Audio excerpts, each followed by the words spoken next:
تناقلت بعض مواقع الانترنت الضالة المضلة أخبارا ملفقة عن دعوة وزارة الأوقاف للمشايخ والخطباء في دمشق إلى اجتماع بحضور مفتي الجمهورية فضيلة الشيخ الدكتور أحمد حسون، وألصقوا به دعوة ملفقة بأنه اقترح ألا يصلي الناس التراويح في هذا العام بسبب الحر، وأردف بأنه يطلب منع صلاة التراويح حتى لا يخرج الناس في مظاهرات.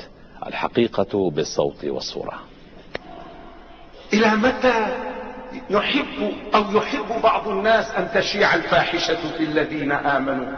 لذلك بارك الله لنا في رجب وشعبان، اللهم فبلغنا رمضان الذي جعله نبيك صلى الله عليه وسلم في خطبته: جاءكم شهر كريم أوله رحمة وأوسطه مغفرة وآخره عتق من النار.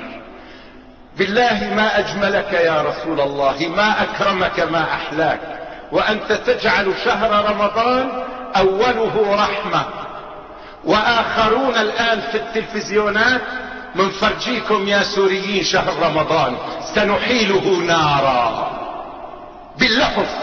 بالليلة الماضية رجل جالس في السعودية أمام الرائي، نقول لهؤلاء المتخاذلين في سوريا: سنجعل من رمضان شهر النار التي تحرق. أما سمعتم رسول الله يقول: أوله رحمة وأوسطه مغفرة وآخره عتق من النار؟